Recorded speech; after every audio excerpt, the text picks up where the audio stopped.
स्वामीनाथ? मैं तो बहुत बड़ा गलती किया हूँ तुम्हारे साथ में। हे स्वामीनाथ, आगे कोनो गलती नहीं स्वामीनाथ। मैं तो सबकी व्यवस्था में फंस करके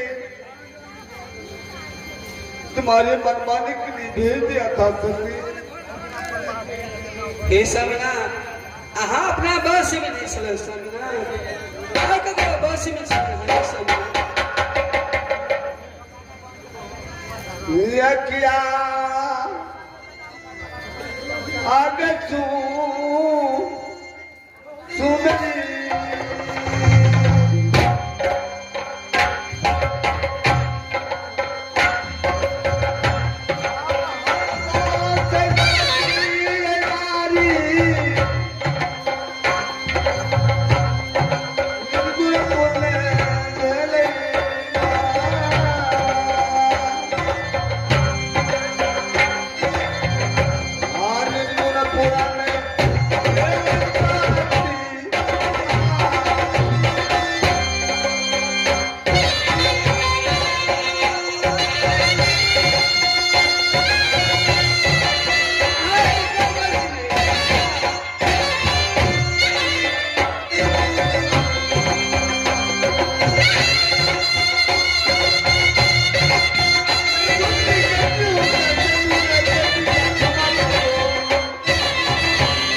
हाँ स्वामीनाथ, इस सारा गलती का क्षमा कर दो। हे स्वामीनाथ, अहाँ के कोई गलती नहीं स्वामीनाथ। अहाँ अपना बस में नहीं चला, और के बस में चले स्वामीनाथ। अहाँ के कोई गलती नहीं स्वामीनाथ। ठीक है, बोल ले पिताजी। एक बार मेरा गले से मिलो, बोल अवश्य मिलूंगा पिताजी।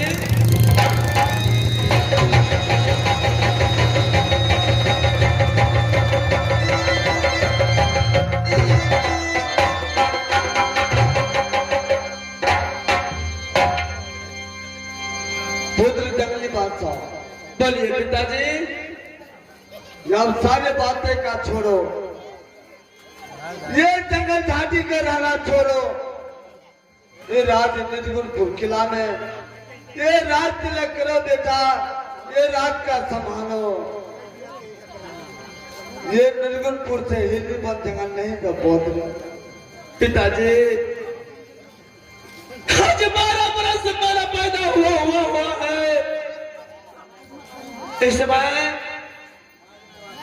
आज 12 बरस के बाद मैं अपने पिता से मिला हूँ। पिताजी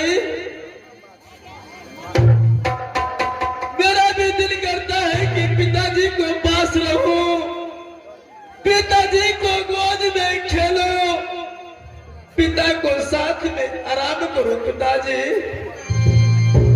पिताजी बोलिए।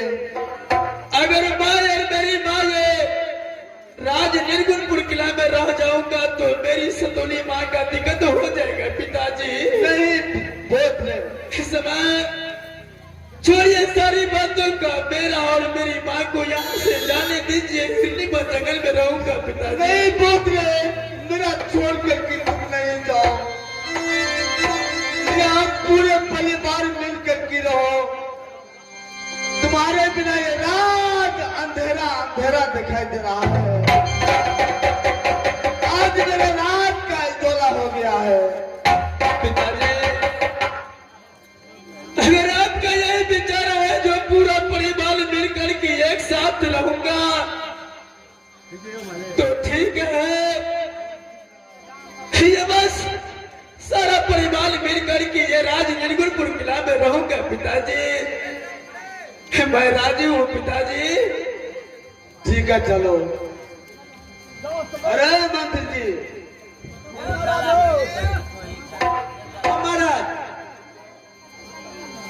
यहाँ से चलो महाल। ये महाराज आज 12 वर्ष की बात जी महाराज, मेरा शक्ति मिला है, ये महाराज मेरा पुत्र मिला है, इसे ले जाओ महल और खाना खिला। ठीक है महाराज। जैसे महाराज खाना खिया दिला महारानी के यहाँ और क्या कहते महाराज चलो ले चलो। ठीक है महाराज।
की रहवानी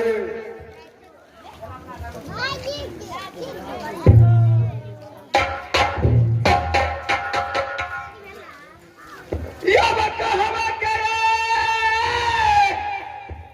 अरे हवाली गए बहिना यही सब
स्वामीनाथ या स्वामीनाथ या दोनों के छुट्टी लेके जेल या कहते स्वामीनाथ वापस नहीं है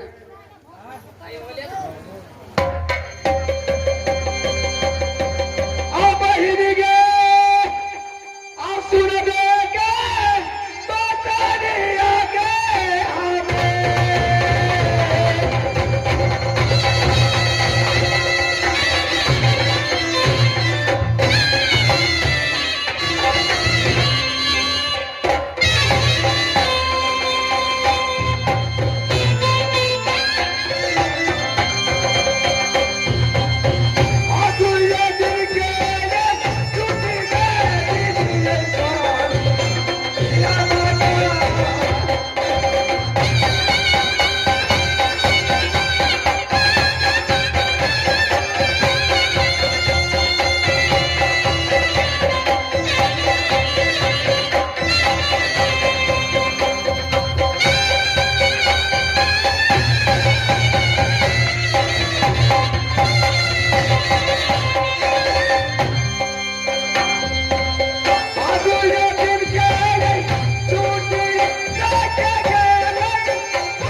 महाराज के हाल समाचार तो बहुत बढ़िया बहुत सुंदर है यहाँ ठीक जगह रहे छी ने टेंशन नहीं दे छी करो चीज के ना बुआ या टेंशन हमरा कोई टेंशन नहीं रहे छी बड़ नीक बड़ बढ़िया रहे छी बुआ तो महाराज के की कहे छै में खाना देने बने बन गेले से हां ये सब कुछ बना देने छी बंधु बुआ ठीक है आए बुआ ओए मंत्री की बोला तो बोला तू या मालिक साहब की बोला दिया ठीक है महाराज, हम बोला दे छी महाराज के। महाराज ये